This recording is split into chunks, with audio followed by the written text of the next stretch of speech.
Success ഫയലിലേക്ക് സ്വാഗതം. നമ്മൾ ഇന്നത്തെ ക്ലാസ്സിലൂടെ നോക്കാൻ പോകുന്നത് പ്രധാനപ്പെട്ട ചോദ്യങ്ങളുടെ ഒരു മോക്ക് ടെസ്റ്റ് ആണ്. മുഴുവൻ ക്വസ്റ്റ്യൻസും അറ്റൻഡ് ചെയ്യാനായിട്ട് ശ്രമിക്കുക. സ്റ്റാർട്ട് ചെയ്യാം. ആദ്യത്തെ ചോദ്യം, വനങ്ങൾ വൃത്തിയായി സൂക്ഷിക്കുക എന്ന ലക്ഷ്യത്തോടെ വനം വകുപ്പ് ആരംഭിച്ച പദ്ധതി ഏത്? വനങ്ങൾ വൃത്തിയായി സൂക്ഷിക്കുക എന്ന ലക്ഷ്യത്തോടെ വനം വകുപ്പ് ആരംഭിച്ച പദ്ധതി project green grass. Project green grass. Horse latitude എന്ന് വിളിക്കുന്ന മർദ്ദമേഖല ചുവടെ പറയുന്നവയിൽ ഏതാണ്? ഹോഴ്സ് ലാറ്റിറ്റ്യൂഡ് എന്ന് വിളിക്കുന്ന മർദ്ദമേഖല ചുവടെ പറയുന്നവയിൽ ഏതാണ്? ഉപോഷ്ണ ഉച്ചമർദ്ദ മേഖലകളാണ്. ഉപോഷ്ണ ഉച്ചമർദ്ദ മേഖലകളാണ് ഹോഴ്സ് ലാറ്റിറ്റ്യൂഡ് എന്ന് വിളിക്കുന്ന മർദ്ദമേഖല. ഉപോഷ്ണ ഉച്ചമർദ്ദ മേഖല. ഇന്ത്യയിലെ ഏറ്റവും വലിയ കൃഷി അധിഷ്ഠിത വ്യവസായം. ഇന്ത്യയിലെ ഏറ്റവും വലിയ കൃഷി അധിഷ്ഠിത വ്യവസായം പരുത്തിത്തുണി വ്യവസായമാണ്. പരുത്തിത്തുണി വ്യവസായമാണ് ഇന്ത്യയിലെ ഏറ്റവും വലിയ കൃഷി അധിഷ്ഠിത വ്യവസായം. 100 ഡിഗ്രി സെൽഷ്യസിന് സമാനമായ ഫാരൻഹീറ്റ്. 100 ഡിഗ്രി സെൽഷ്യസിന് സമാനമായ ഫാരൻഹീറ്റ് 212 ആണ്. 212. 100 ഡിഗ്രി സെൽഷ്യസിന് സമാനമായ ഫാരൻഹീറ്റ് 212. നൃത്തം ചെയ്യുന്ന ദേവത എന്നറിയപ്പെടുന്നത്. നൃത്തം ചെയ്യുന്ന ദേവത എന്നറിയപ്പെടുന്നത് തെയ്യമാണ്. തെയ്യം. നൃത്തം ചെയ്യുന്ന ദേവത എന്നറിയപ്പെടുന്നത് തെയ്യം. ശുദ്ധവായു, ശുദ്ധജലം, മതിയായ പോഷകാഹാരം എന്നിവ ഏത് അവകാശത്തിന്റെ ഭാഗമാണ്? ശുദ്ധവായു, ശുദ്ധജലം, മതിയായ പോഷകാഹാരം എന്നിവ ഏത് അവകാശത്തിന്റെ ഭാഗമാണ്? ജീവിക്കുവാനുള്ള അവകാശത്തിന്റെ ഭാഗമാണ്. ജീവിക്കുവാനുള്ള അവകാശം.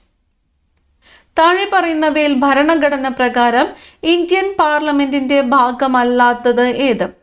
താഴെ പറയുന്നവയിൽ ഭരണഘടന പ്രകാരം ഇന്ത്യൻ പാർലമെന്റിന്റെ ഭാഗം അല്ലാത്തത്. ഇന്ത്യൻ പാർലമെന്റിന്റെ ഭാഗമല്ലാത്തത് ഉപരാഷ്ട്രപതിയാണ്. ഓപ്ഷൻ ബി ആണ് ഉത്തരം. ഉപരാഷ്ട്രപതി. മനുഷ്യ ഭ്രൂണത്തിന് എത്ര ദിവസം പ്രായമാകുമ്പോൾ മുതലാണ് ഹൃദയം സ്പന്ദിക്കുവാൻ തുടങ്ങുന്നത്? മനുഷ്യ ഭ്രൂണത്തിന് എത്ര ദിവസം പ്രായമാകുമ്പോൾ മുതലാണ് ഹൃദയം സ്പന്ദിക്കുവാൻ തുടങ്ങുന്നത്? 22 ദിവസമാണ്. ഓപ്ഷൻ എ ആണ് ഉത്തരം. 22 ദിവസം. ഇന്ത്യയിൽ ദേശീയ വരുമാനം കണക്കാക്കുന്നതിനുള്ള സർക്കാർ ഏജൻസി ഏത്? ഇന്ത്യയിൽ ദേശീയ വരുമാനം കണക്കാക്കുന്നതിനുള്ള സർക്കാർ ഏജൻസി സെൻട്രൽ സ്റ്റാറ്റിസ്റ്റിക്കൽ ഓർഗനൈസേഷൻ ആണ്. Central statistical organisation. ഇന്ത്യയിൽ ദേശീയ വരുമാനം കണക്കാക്കുന്നതിനുള്ള സർക്കാർ ഏജൻസിയാണ് സെൻട്രൽ സ്റ്റാറ്റിസ്റ്റിക്കൽ ഓർഗനൈസേഷൻ. ഇന്ത്യയിൽ ഭരണഘടനയിൽ 1950 ജനുവരി 24 എന്ന തീയതിയുടെ പ്രാധാന്യത്തെക്കുറിച്ച് ചുവടെ നൽകിയിരിക്കുന്ന പ്രസ്താവനകളിൽ തെറ്റായത് ഏത്? 1950 ജനുവരി 24 നമ്മളോട് ചോദിച്ചിരിക്കുന്നത് തെറ്റായിട്ടുള്ളത് ഏത് എന്നതാണ്. തെറ്റായിട്ടുള്ളത് ഏതാണ്? ഓപ്ഷൻ സി ആണ്. ഭരണഘടനാ നിർമ്മാണ സഭ ദേശീയ പതാകയെ അംഗീകരിച്ചത്. ഭരണഘടനാ നിർമ്മാണ സഭ ദേശീയ പതാകയെ അംഗീകരിച്ചത് എന്നതാണ് തെറ്റായിട്ടുള്ളത്. ഇപ്പൊ ഭരണഘടനാ നിർമ്മാണ സഭ ദേശീയ ഗാനത്തെ അംഗീകരിച്ചത്, അതുപോലെ ഭരണഘടനാ നിർമ്മാണ സഭയുടെ അവസാന സമ്മേളനം നടന്നത്, ഭരണഘടനാ നിയമനിർമ്മാണ സഭ ദേശീയ ഗീതത്തെ അംഗീകരിച്ചത്. ഇതെല്ലാം 1950 ജനുവരി 24 1950 ജനുവരി 24. അപ്പോൾ ഭരണഘടനാ നിർമ്മാണ സഭ ദേശീയ പതാകയെ അംഗീകരിച്ചത് എന്ന് കമന്റ് ചെയ്യുക. ഇന്നത്തെ ക്ലാസ്സിൽ നിങ്ങൾക്കായിട്ടുള്ള ചോദ്യം ഇതാണ്. ഭരണഘടനാ നിർമ്മാണ സഭ ദേശീയ പതാകയെ അംഗീകരിച്ച ദിവസം കമന്റ് ചെയ്യുക. കേരളത്തിലെ പ്രധാനപ്പെട്ട നദികൾ, അവയുടെ അപരനാമങ്ങൾ എന്നിവ ശരിയായ രീതിയിൽ ചേരുംപടി ചേർക്കുക. തന്നിരിക്കുന്നു നീള അല്ലെങ്കിൽ പേരാർ, തലയാർ, മഞ്ഞ നദി അല്ലെങ്കിൽ മുരാടുപുഴ, ചൂർണി. ഇതിന്റെ അപരനാമങ്ങളുമായിട്ട് ചേരുംപടി ചേർക്കുവാനായിട്ടാണ് പറഞ്ഞിരിക്കുന്നത്. ഉത്തരം ഓപ്ഷൻ സി ആണ്. Option c. നീള അല്ലെങ്കിൽ പേരാർ എന്നറിയപ്പെടുന്നത് ഭാരതപ്പുഴയാണ്. നീള അല്ലെങ്കിൽ പേരാർ എന്നറിയപ്പെടുന്നത് ഭാരതപ്പുഴയാണ്. പാമ്പാറാണ് തലയാർ എന്നറിയപ്പെടുന്നത്. പാമ്പാറാണ് തലയാർ എന്നറിയപ്പെടുന്നത്. മഞ്ഞ നദി എന്നറിയപ്പെടുന്നത് ഏതാണ്?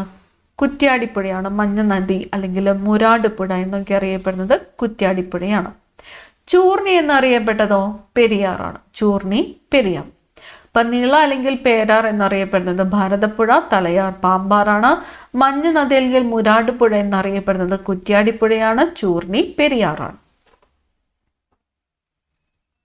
ഒരു വർഷ കാലയളവിനുള്ളിൽ കാറ്റിന്റെ ഗതി വിപരീതമാകുന്ന പ്രതിഭാസം ഏതാണ്? ഒരു വർഷ കാലയളവിനുള്ളിൽ കാറ്റിന്റെ ഗതി വിപരീതമാകുന്ന പ്രതിഭാസം മൺസൂൺ ആണ്. മൺസൂൺ. ഒരു വർഷ കാലയളവിനുള്ളിൽ കാറ്റിന്റെ ഗതി വിപരീതമാകുന്ന പ്രതിഭാസം മൺസൂൺ. കേരളത്തിന്റെ ഔദ്യോഗിക ഫലം. കേരളത്തിന്റെ ഔദ്യോഗിക ഫലം ചക്കയാണ്. കേരളത്തിന്റെ ഔദ്യോഗിക ഫലം ചക്ക. ലോക റാബീസ് ദിനമായി ആചരിക്കുന്നത് എന്ന്? ലോക റാബീസ് ദിനം സെപ്റ്റംബർ 28 ലോക റാബീസ് ദിനമായിട്ട് ആചരിക്കുന്നത്. സെപ്റ്റംബർ 28 ലോക റാബീസ് ദിനം. സൈലന്റ് വാലിയെ ദേശീയോദ്യാനമായി പ്രഖ്യാപിച്ച വർഷം? സൈലന്റ് വാലിയെ ദേശീയോദ്യാനമായിട്ട് പ്രഖ്യാപിച്ചത് ഏത് വർഷമാണ്? 1984. 1984 സൈലന്റ് വാലിയെ ദേശീയോദ്യാനമായിട്ട് പ്രഖ്യാപിച്ചത്. കേരള സംസ്ഥാനത്തെ ആദ്യത്തെ സമ്പൂർണ്ണ വിള ഇൻഷുറൻസ് ജില്ല ഏതാണ്? കേരള സംസ്ഥാനത്തെ ആദ്യത്തെ സമ്പൂർണ്ണ വിള ഇൻഷുറൻസ് ജില്ല കാസർഗോഡ് ജില്ലയാണ്. കാസർഗോഡ് ജില്ല സമ്പൂർണ്ണ വിള ഇൻഷുറൻസ് ജില്ല. നാട്ടുരാജ്യങ്ങളെ ഇന്ത്യൻ യൂണിയനിൽ ലയിപ്പിക്കുവാനുള്ള ലയന കരാറിൽ ഒപ്പിട്ട വ്യക്തി? നാട്ടുരാജ്യങ്ങളെ ഇന്ത്യൻ യൂണിയനിൽ ലയിപ്പിക്കുവാനുള്ള ലയന കരാറിൽ ഒപ്പിട്ടത് സർദാർ വല്ലഭായ് പട്ടേലാണ്. സർദാർ വല്ലഭായ് പട്ടേലാണ് ലയന കരാറിൽ ഒപ്പിട്ടത്. സാമ്പത്തിക ആസൂത്രണം എന്ന ആശയം ഇന്ത്യ കടമെടുത്തത് ഏത് രാജ്യത്ത് നിന്നുമാണ്? സാമ്പത്തിക ആസൂത്രണം എന്ന ആശയം ഇന്ത്യ കടമെടുത്തത് റഷ്യയിൽ നിന്നുമാണ്. റഷ്യയിൽ നിന്നുമാണ് സാമ്പത്തിക ആസൂത്രണം എന്ന ആശയം ഇന്ത്യ കടമെടുത്തത്. മഞ്ഞ് എന്ന നോവൽ എഴുതിയത് ആര്? മഞ്ഞ് എന്ന നോവൽ എഴുതിയത് MT വാസുദേവൻ നായരാണ്. മഞ്ഞ് എന്ന നോവൽ എഴുതിയത് ആരാണ്? MT വാസുദേവൻ നായർ. പ്രകൃതിയിലെ ബോൺസായി എന്ന് വിശേഷിപ്പിക്കപ്പെടുന്ന വനങ്ങൾ? പ്രകൃതിയിലെ ബോൺസായി എന്ന് വിശേഷിപ്പിക്കപ്പെടുന്ന വനങ്ങൾ പർവ്വത മിതശീതോഷ്ണ ചോല വനങ്ങളാണ്. പർവ്വത മിതശീതോഷ്ണ ചോല വനങ്ങളാണ് പ്രകൃതിയിലെ ബോൺസായി എന്ന് വിശേഷിപ്പിക്കപ്പെടുന്ന വനങ്ങൾ. ചെറുകുടലിന്റെ ഭിത്തിയിൽ കാണുന്ന വിരലുകൾ പോലുള്ള സൂക്ഷ്മങ്ങളായ ഭാഗങ്ങളാണ് ആഹാരത്തിൽ നിന്നും പോഷക ഘടകങ്ങളെ രക്തത്തിലേക്ക് ആഗിരണം ചെയ്യുന്നത്. ഈ ഭാഗത്തിന്റെ പേര് എന്ത്? ചെറുകുടലിന്റെ ഭിത്തിയിൽ കാണുന്ന വിരലുകൾ പോലുള്ള സൂക്ഷ്മങ്ങളായ ഭാഗങ്ങളാണ് ആഹാരത്തിൽ നിന്നും പോഷക ഘടകങ്ങളെ രക്തത്തിലേക്ക് ആഗിരണം ചെയ്യുന്നത്. ഈ ഭാഗത്തിന്റെ പേരാണ് വില്ലസ്ലുകൾ. ഓപ്ഷൻ സി ആണ് ഉത്തരം, വില്ലസ്ലുകൾ.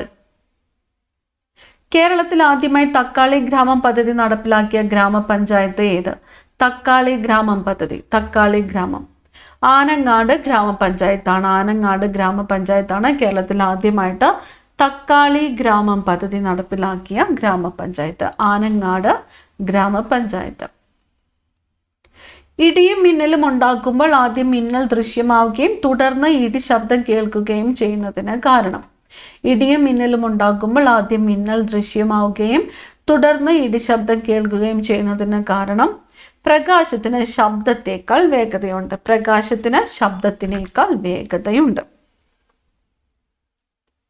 സോനാമാർഗ് തുരങ്കം ഏത് ദേശീയപാതയിലാണ് സ്ഥിതി ചെയ്യുന്നത്? സോനാമാർഗ് തുരങ്കം സ്ഥിതി ചെയ്യുന്നത് ദേശീയപാത 1 സോനാമാർഗ് തുരങ്കം സ്ഥിതി ചെയ്യുന്നത് ദേശീയപാത 1 നീതി ആയോഗിന്റെ ആസ്ഥാനം? നീതി ആയോഗിന്റെ ആസ്ഥാനം ന്യൂഡൽഹി. നീതി ആയോഗിന്റെ ആസ്ഥാനം ന്യൂഡൽഹി.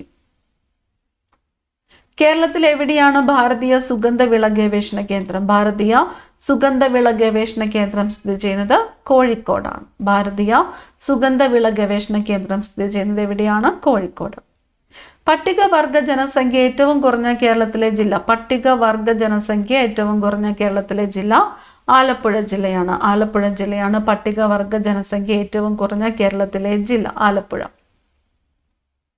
K-Phone പദ്ധതി പ്രഖ്യാപിക്കപ്പെട്ടത്? K-Phone പദ്ധതി പ്രഖ്യാപിക്കപ്പെട്ടത് ഏത് വർഷമാണ്? K-Phone പദ്ധതി പ്രഖ്യാപിക്കപ്പെട്ട വർഷം 2020-21 2020-21 K-Phone പദ്ധതി പ്രഖ്യാപിക്കപ്പെട്ടത്. 2020-21. ഭൂമധ്യരേഖയുടെ ഏറ്റവും അടുത്ത് സ്ഥിതി ചെയ്യുന്ന ഇന്ത്യൻ ഭൂപ്രദേശം? ഭൂമധ്യരേഖയോടെ ഏറ്റവും അടുത്ത് സ്ഥിതി ചെയ്യുന്ന ഇന്ത്യൻ ഭൂപ്രദേശം ഇന്ദിരാ പോയിന്റ് ആണ്. ഇന്ദിരാ പോയിന്റ് ആണ് ഭൂമധ്യരേഖയോട് ഏറ്റവും അടുത്ത് സ്ഥിതി ചെയ്യുന്ന ഇന്ത്യൻ ഭൂപ്രദേശം. ആനക്കൊമ്പൻ ഏത് വിളയുടെ നാടൻ ഇനത്തിന് ഉദാഹരണമാണ്? ആനക്കൊമ്പൻ. ആനക്കൊമ്പൻ എന്നത് വെണ്ടയുടെ ഇനമാണ്. വെണ്ടയുടെ ഇനമാണ് ആനക്കൊമ്പൻ. ഭരണഘടനയുടെ 61-ാം ഭേദഗതി എന്തുമായി ബന്ധപ്പെട്ടതാണ്? ഭരണഘടനയുടെ 61-ാം ഭേദഗതി എന്തുമായി ബന്ധപ്പെട്ടതാണ്?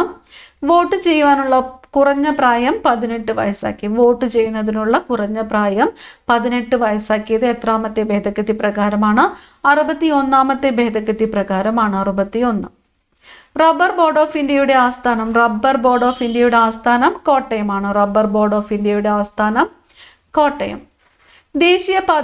ദേശീയ പാതകളിൽ റെയിൽവേ ക്രോസിംഗ് ഒഴിവാക്കുവാനായി ഓവർ പാസസ് നിർമ്മിക്കുന്നതിനുള്ള പദ്ധതി. ദേശീയ പാതകളിൽ റെയിൽവേ ക്രോസിംഗ് ഒഴിവാക്കുന്നതിനായിട്ട് ഓവർ പാസസ് നിർമ്മിക്കുന്നതിനുള്ള പദ്ധതിയാണ് സേതു ഭാരതം. പദ്ധതിയുടെ പേരെന്താണ്? സേതു ഭാരതം. കേരളത്തിലെ ആദ്യ സമ്പൂർണ്ണ പച്ചത്തുരുത്ത് ജില്ല? കേരളത്തിലെ ആദ്യത്തെ സമ്പൂർണ്ണ പച്ചത്തുരുത്ത് ജില്ല തിരുവനന്തപുരമാണ്. കേരളത്തിലെ ആദ്യത്തെ സമ്പൂർണ്ണ പച്ചത്തുരുത്ത് ജില്ല ഏതാണ്? തിരുവനന്തപുരം. കായാന്തരിത ശിലകൾക്ക് ഉദാഹരണം? കായാന്തരിത ശിലയ്ക്ക് ഉദാഹരണം മാർബിൾ. കായാന്തരിത ശിലയ്ക്ക് ഉദാഹരണം മാർബിൾ. വിവാഹവും വിവാഹമോചനവും ഇന്ത്യൻ ഭരണഘടനയുടെ ഏത് ലിസ്റ്റിൽ വരുന്ന വിഷയമാണ്? വിവാഹവും വിവാഹമോചനവും ഇന്ത്യൻ ഭരണഘടനയുടെ ഏത് ലിസ്റ്റിൽ വരുന്ന വിഷയമാണ്? കൺകറന്റ് ലിസ്റ്റാണ്. കൺകറന്റ് ലിസ്റ്റിൽ വരുന്ന വിഷയമാണ് വിവാഹവും വിവാഹമോചനവും. ഏത് ജീവിതശൈലി രോഗത്തിന്റെ വകഭേദങ്ങളാണ് ഗൈനോയിഡ്, ആൻഡ്രോയിഡ് എന്നിവ? ഏത് ജീവിതശൈലി രോഗത്തിന്റെ വകഭേദങ്ങളാണ് ഗൈനോയിഡ്, ആൻഡ്രോയിഡ് എന്നിവ? പൊണ്ണത്തടിയുടെ വകഭേദങ്ങളാണ്. പൊണ്ണത്തടി. 2022 ജൂലൈയിൽ ലോകരാഷ്ട്രങ്ങൾ അംഗീകരിച്ച ലിസ്ബൺ ഡിക്ലറേഷൻ എന്തുമായി ബന്ധപ്പെട്ടതാണ്? ലിസ്ബൺ ഡിക്ലറേഷൻ 2022 ജൂലൈയിൽ ലോകരാഷ്ട്രങ്ങൾ അംഗീകരിച്ച ലിസ്ബൺ ഡിക്ലറേഷൻ സമുദ്ര സംരക്ഷണവുമായിട്ട് ബന്ധപ്പെട്ടതാണ്. സമുദ്ര സംരക്ഷണം. ഒരു ദ്രാവകത്തിൽ മുങ്ങിയിരിക്കുന്ന വസ്തുക്കൾക്ക് ഭാരക്കുറവ് തോന്നുന്നതിനുള്ള കാരണം? ഒരു ദ്രാവകത്തിൽ മുങ്ങിയിരിക്കുന്ന വസ്തുക്കൾക്ക് ഭാരക്കുറവ് തോന്നുന്നതിനുള്ള കാരണം പ്ലവക്ഷമ ബലമാണ്. ഓപ്ഷൻ ഡി, പ്ലവക്ഷമ ബലം. ഇന്ത്യയിലെ ഏറ്റവും ചെറിയ ദേശീയോദ്യാനം ഏതാണ്? ഇന്ത്യയിലെ ഏറ്റവും ചെറിയ ദേശീയോദ്യാനം സൗത്ത് ബട്ടൺ നാഷണൽ പാർക്കാണ്. സൗത്ത് ബട്ടൺ നാഷണൽ പാർക്കാണ് ഇന്ത്യയിലെ ഏറ്റവും ചെറിയ ദേശീയോദ്യാനം. മഴയുടെ തോത് അളക്കാൻ ഉപയോഗിക്കുന്ന ഉപകരണം ഏതാണ്? മഴയുടെ തോത് അളക്കാൻ ഉപയോഗിക്കുന്നത് പ്ലൂവിയോമീറ്റർ ആണ്. പ്ലൂവിയോമീറ്റർ. മഴയുടെ തോത് അളക്കാൻ ഉപയോഗിക്കുന്ന ഉപകരണം പ്ലൂവിയോമീറ്റർ. ഡെങ്കിപ്പനി നിർണ്ണയിക്കുന്നതിനായി ചെയ്യുന്ന ടെസ്റ്റ്? ഡെങ്കിപ്പനി ടൂർണിക്കറ്റ് ടെസ്റ്റ്. ടൂർണിക്കറ്റ് ടെസ്റ്റ് എന്ത് രോഗനിർണയത്തിന് വേണ്ടിയിട്ടുള്ളതാണ്? ഡെങ്കിപ്പനി നിർണ്ണയിക്കുന്നതിനായിട്ട് ചെയ്യുന്ന ടെസ്റ്റാണ് ടൂർണിക്കറ്റ് ടെസ്റ്റ്. രാജ്യത്തെ ആദ്യ സിദ്ധഗ്രാമം എന്ന ബഹുമതി നേടിയ ആലപ്പുഴ ജില്ലയിലെ ഗ്രാമം? രാജ്യത്തെ ആദ്യത്തെ സിദ്ധഗ്രാമം എന്ന ബഹുമതി നേടിയ ആലപ്പുഴ ജില്ലയിലെ ഗ്രാമം ചന്തിരൂർ ആണ്. ഓപ്ഷൻ ഡി ആണ് ഉത്തരം, ചന്തിരൂർ. ഉപ്പ് സത്യാഗ്രഹത്തിൽ പങ്കെടുത്ത അറസ്റ്റിലായ ആദ്യ വനിത? ഉപ്പ് സത്യാഗ്രഹത്തിൽ പങ്കെടുത്ത അറസ്റ്റിലായ ആദ്യ വനിത രുക്മിണി ലക്ഷ്മിപതിയാണ്. രുക്മിണി ലക്ഷ്മിപതി. ഉപ്പ് സത്യാഗ്രഹത്തിൽ പങ്കെടുത്ത അറസ്റ്റിലായ ആദ്യ വനിത രുക്മിണി ലക്ഷ്മിപതി. വിസർജ്യ വസ്തുക്കളിലൂടെ ജലത്തിൽ കലരുന്ന ബാക്ടീരിയ? വിസർജ്യ വസ്തുക്കളിലൂടെ ജലത്തിൽ കലരുന്ന ബാക്ടീരിയയാണ് E. coli bacteria. E. coli bacteria. Indira Gandhi വന്യജീവി സങ്കേതം എന്നറിയപ്പെടുന്ന വന്യജീവി സങ്കേതം ഏത്? ഇന്ദിരാഗാന്ധി വന്യജീവി സങ്കേതം ആനമല വന്യജീവി സങ്കേതമാണ്. ആനമല വന്യജീവി സങ്കേതമാണ് ഇന്ദിരാഗാന്ധി വന്യജീവി സങ്കേതം എന്നറിയപ്പെടുന്ന വന്യജീവി സങ്കേതം. Doctor B R. അംബേദ്കർ, തേജ് ബഹാദൂർ സാപ്രു എന്നിവർ പങ്കെടുത്ത വട്ടമേശ സമ്മേളനങ്ങൾ ഏതെല്ലാമാണ്? Doctor B R. അംബേദ്കർ, തേജ് ബഹാദൂർ സാപ്രു എന്നിവർ പങ്കെടുത്ത വട്ടമേശ സമ്മേളനങ്ങൾ 1, 2, 3. 3 വട്ടമേശ സമ്മേളനങ്ങളിലും പങ്കെടുത്തു ഡോക്ടർ ബി.ആർ. അംബേദ്കറും തേജ് ബഹാദൂർ സാപ്രുവും. ചുവടെ പറയുന്നവയിൽ ശരിയായ പ്രസ്താവനകൾ ഏതെല്ലാം? ബർദോളി സമരത്തിന് നേതൃത്വം നൽകിയത് സർദാർ വല്ലഭായ് പട്ടേലാണ്. ഭൂനികുതി വർധനവിനെതിരെ ഗുജറാത്തിലെ കർഷകർ നടത്തിയ സമരമാണ് ബർദോളി സത്യാഗ്രഹം എന്നറിയപ്പെടുന്നത്. ബർദോളി സത്യാഗ്രഹം നടന്നത് 1928-ലാണ്. ബർദോളി സത്യാഗ്രഹത്തെ തുടർന്ന് വല്ലഭായ് പട്ടേലിന് സർദാർ എന്ന സ്ഥാനപ്പേര് നൽകിയത് ഗാന്ധിജിയാണ്. ശരിയായിട്ടുള്ള പ്രസ്താവനകൾ ഏത് എന്നാണ് ചോദ്യം. ഉത്തരം ഓപ്ഷൻ ഡി ആണ്. 4 പ്രസ്താവനകളും ശരിയാണ്. ബർദോളി സമരത്തിന് നേതൃത്വം നൽകിയത് സർദാർ വല്ലഭായ് പട്ടേലാണ്. ബർദോളി സത്യാഗ്രഹത്തിന് നേതൃത്വം നൽകിയതാരാണ്? സർദാർ വല്ലഭായ് പട്ടേൽ. ഭൂനികുതി വർധനവിനെതിരെ ഗുജറാത്തിലെ കർഷകർ നടത്തിയ സമരമാണ് ഭൂനികുതി വർധനവ്. ശരിയാണ്. ബർദോളി സത്യാഗ്രഹം നടന്നത് 1928 ബർദോളി സത്യാഗ്രഹത്തെ തുടർന്ന് വല്ലഭായ് പട്ടേലിന് സർദാർ എന്ന പദവി നൽകിയതാരാണ്? ഗാന്ധിജിയാണ്. അവസാനത്തെ ചോദ്യം, അന്തരീക്ഷ വായുവിൽ ഏതിൻ്റെയെല്ലാം അളവിലുള്ള വർധനമാണ് ആഗോളതാപനത്തിന് കാരണമാകുന്നത്? ആഗോളതാപനത്തിന് കാരണമാകുന്നത് ഏതിൻ്റെയെല്ലാം അളവിലുള്ള വർധനമാണ്? ഓപ്ഷൻ ബി ആണ് ഉത്തരം. 1, 2, 4, 5. 1, 2, 4, 5. മീഥേൻ, ക്ലോറോഫ്ലൂറോ കാർബൺ, നീരാവി, carbon dioxide. Methane, chlorofluorocarbon, നീരാവി, കാർബൺ ഡൈ ഓക്സൈഡ് എന്നിവയുടെ എല്ലാം അളവിലുള്ള വർധനമാണ് ആഗോളതാപനത്തിന് കാരണമാകുന്നത്. ഈ 50 ചോദ്യങ്ങളിൽ നിങ്ങൾക്ക് എത്ര മാർക്ക് സ്കോർ ചെയ്യാൻ പറ്റിയെന്ന് കമൻറ്റ് ചെയ്യുക. അടുത്ത ക്ലാസ്സിൽ കാണാം. താങ്ക്